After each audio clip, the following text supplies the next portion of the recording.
चलिए section 2 chapter 7 की शुरुआत करते हैं आज हम लोग। सेक्शन 2 चैप्टर 7 में हमारे पास ये कुछ 10 वर्ड्स हैं जिन्हें हमें सीखने हैं एक एक करके।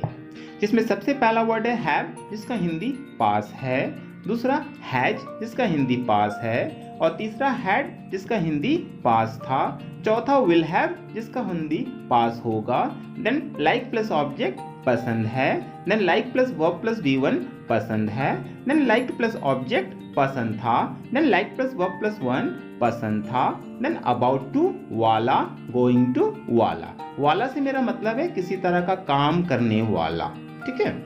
ये सारे शब्द हमें जल्द से जल्द याद कर लेने हैं और हमें इसको अपने अंग्रेजी के बोलने की प्रक्रिया में प्रयोग करना है। तो जितनी जल्दी हम ये सामान्य वर्ड्स का प्रयोग करेंगे हमारे लिए अच्छा होगा। सबसे पहला यूजेस है हैव प्लस ऑब्जेक्ट। हैव जिसका अर्थ है पास होना। जब कभी भी हमें ये बतलाना है कि कोई भी वस्तु हमारे पास हो या तुम लोगों के पास हो या उन लोगों के पास हो या किसी के पास भी हो, जब हमें ये दिखलाना है कि किसी के पास कोई वस्तु है, हमें हैव का प्रयोग करना चाहिए। उदाहरण के तौर पे हम पहले एफर्मेटिव सेंटेंस देखते हैं, फिर निगेटिव देखेंगे, फिर इंट्रोगेटिव देखेंगे। मैंने पहले ही बताया है एफर्मेटिव अर्थात स्वीकारात्मक वाक्य, नेगेटिव अर्थात नकारात्मक वाक्य और इंट्रोगेटिव अर्थात प्रश्नार्थमक वाक्य।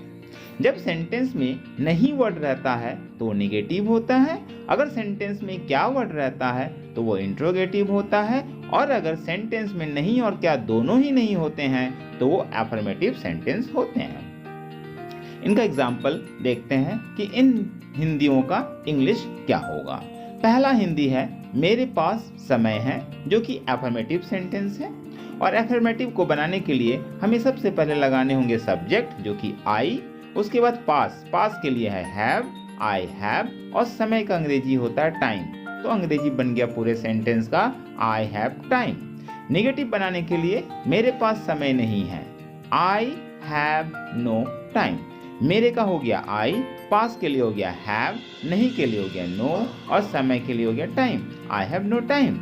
और इंट्रोगेटिव वाक्य बनाने के लिए क्या मेरे पास समय है, तो सबसे पहले हम हैव को आगे लाएंगे, हैव, फिर मेरे के लिए आई, फिर समय का टाइम, हैव आई टाइम।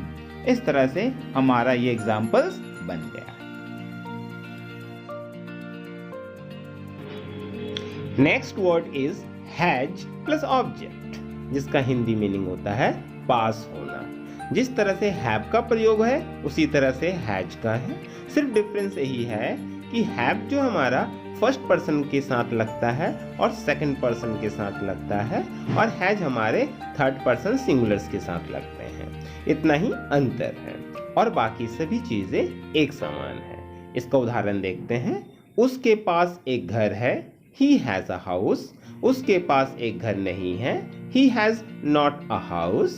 क्या उसके पास एक घर है, has he a house। इसी तरह से अगर आपको किसी के पास भी बताना है कि कुछ है तो आप उसके साथ has लगा सकते हैं। जैसे Ram has a book, he has a pen, she has a house, Sita has a book, Rita has a house, like that। आप किसी भी एक पर्सन के साथ, चाहे वो ही हो, शी हो, राम हो, सीता हो, उनके साथ आप हैज लगाकर कोई भी चीज उनके पास है ये दिखलाने के लिए इस यूजेस का प्रयोग आसानी से कर सकते हैं।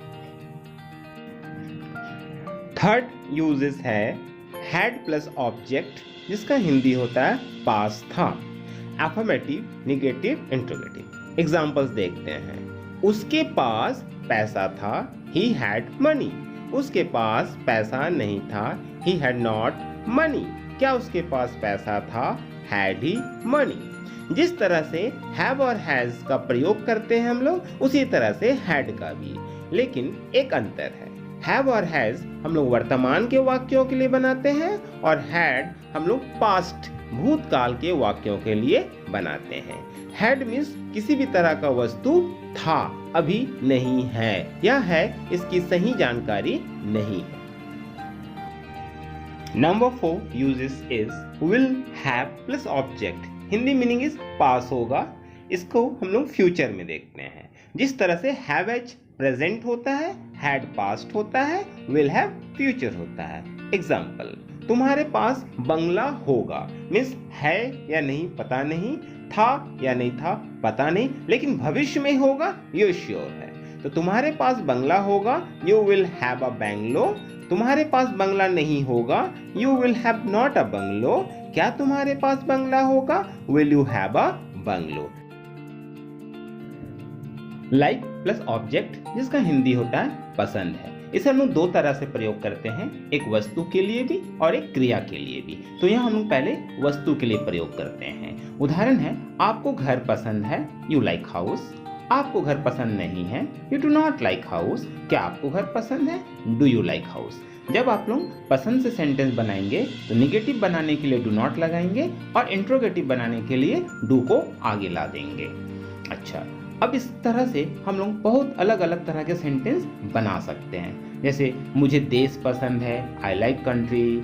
मुझे घर पसंद है, आई लाइक हाउस। मुझे लैपटॉप पसंद है, आई लाइक लैपटॉप। तुम्हें लैपटॉप पसंद है, यू लाइक लैपटॉप। तुम्हें घर पसंद है, यू लाइक हाउस।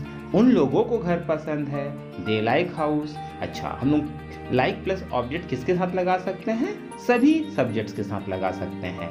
बस अंतर इतना ही होगा, अगर ये थर्ड पर्सन सिंगुलर होगा तो लाइक में हम लोग को लाइक्स लगा देना होगा और बाकी सभी पर्सन्स के साथ हम लोगों को लाइक ही लगाना। तो पर्सन जरूर याद रखें।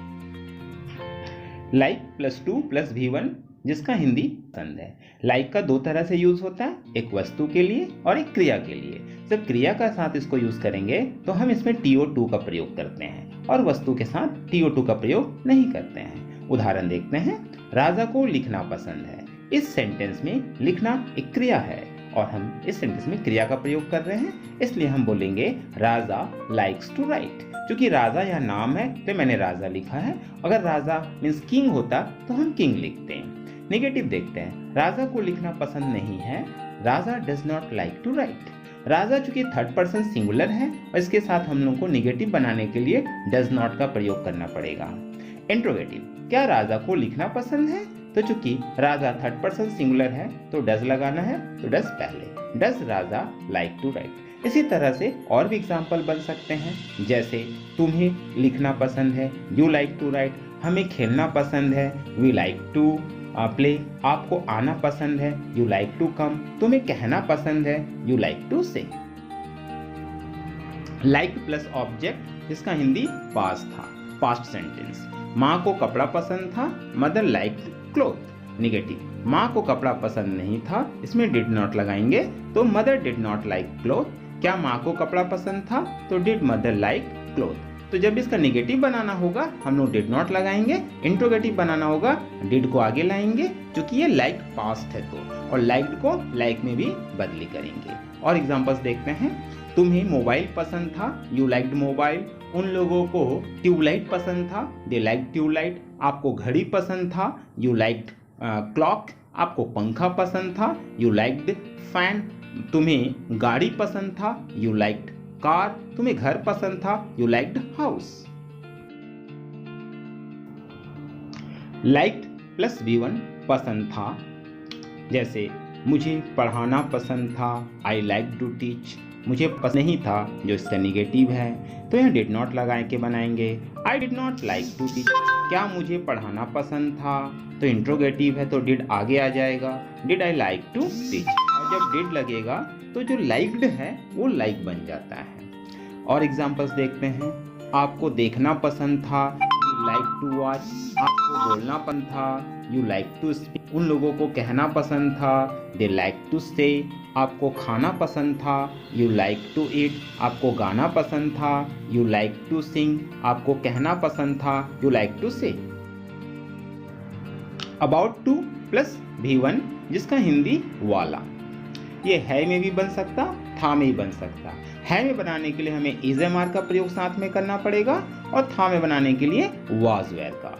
जैसे वह जाने वाला है, he is about to go, वह जाने वाला नहीं है, निगेटिव में हम लोग नॉट लगा देंगे इज के साथ, he is not about to go, क्या वह जाने वाला है, इसको आगे लाएंगे, is he about to go। और एग्जांपल्स देखते हैं, मैं देखने वाला हूँ, आई एम अबाउट टू सी, आप बोलने वाले हैं, यू आर अबाउट टू से, वह खेलने वाला है, he is about to play, आप लड़ने वाले हैं, you are about to fight, हम लोग कुछ करने वाले हैं, we are about to do something, हम लोग कहीं जाने वाले हैं, we are about to go somewhere, मैं मार्केट जाने वाला हूँ, I am about to go to market, मैं कुछ लाने वाला हूँ, I am about to bring something, मैं कुछ बताने वाला हूँ, I am about to tell something. Going to plus V1 Hindi is वाला, इसमें भी है और था दोनों का प्रयोग हो सकता है। और इसके पहले हमने सीखा था अबाउट टू गोइंग टू, दोनों में कोई भी यूज किया जा सकता है, कोई अंतर नहीं है। एग्जाम्पल्स, तुम सोने वाले थे, you were going to sleep, तुम सोने वाले नहीं थे, you were not going to sleep, क्या तुम सोने वाले थे, were you going to sleep. और एग्जाम्पल्स देखते हैं, हम लोग खेलने वाले थे, we were going to play, हम लोग आने वाले थे, we were going to come, वे लोग लड़ने वाले थे, they were going to fight, आप हंसने वाले थे, you were going to laugh, वह आने वाला था, he was going to come, मैं कहीं जाने वाला था, I was going to go somewhere, वे लोग पढ़ाने वाले थे, they were going to teach, वह कुछ बताने वाली थी, she was going to tell something. इस वीडियो में हमने सेक्शन 2 और चैप्टर 7 को पढ़ाया है। यदि आपको मेरा पढ़ाने का तरीका पसंद आ रहा है और यदि आप हमसे और भी पढ़ना चाहते हैं और इस तरह के कंटेंट से पाना चाहते हैं तो आप हमारे इस चैनल को सब्सक्राइब कर लें। तथा मैं आपसे विनती और निवेदन करूंगा कि यदि ऐसे कोई भी बच्चे हैं जो अपने आप को समझते हैं कि बहुत ही कमज़ोर है वो अंग्रेजी में और वो अंग्रेजी नहीं बोल पाते हैं और नहीं बोल पाएंगे, यदि उनको ऐसा लगता है तो आप ऐसे बच्चों को मेरा वीडियो दिखाइए और हमसे बात करवाइए। हमारा फ़ोन नंबर स्क्रीन पर है। हमारे हर तरह के कंटेंट के बारे में हमने डिस्क्रिप्शन बॉक्स में जानकारियाँ दी है कि हमारा पढ़ाने का तरीका क्या है, हम लोग क्या क्या पढ़ाएंगे। ये सारी जानकारियाँ हमने डिस्क्रिप्शन बॉक्स में दिया है, आप वहाँ देखें। तथा हमारे कई तरह के लिंक्स वहाँ पर प्रोवाइड हैं जो अलग अलग प्लेटफॉर्म के हैं, वो सारे लिंक्स पर जाकर चेक कीजिए। हमारे बहुत सारे कंटेंट आपको वहाँ मिलेंगे। हम टेलीग्राम्स में भी पढ़ाते हैं, हम फेसबुक में भी पढ़ाते हैं, हम यूट्यूब में भी पढ़ाते हैं। हर जगह अलग अलग कंटेंट्स आपको मिलेंगे। इन सारे कंटेंट्स के बारे में विशेष जानकारी आप लेना चाहते हैं तो आप हमें फ़ोन कर सकते हैं या मैसेज कर सकते हैं। और अंत में फिर से मैं एक बार बोलूँगा, यदि आप हमसे जुड़ना चाहते हैं तो हमें फ़ोन करके जुड़ सकते हैं। हम लाइव क्लास भी लेते हैं। हमारा लाइव क्लास का फ़ी मात्र 360 रुपये महीने का है, जो कि मैं हफ्ते में 3 दिन देता हूँ और महीने में 15 दिन लाइव क्लास रहती है। और बाकी दिन हमारा क्लासेस जो है वो टेलीग्राम में और व्हाट्सएप में चलता रहता है। यदि आपको विशेष कुछ जानकारी चाहिए तो आप हमें फ़ोन कर सकते हैं। Thank you.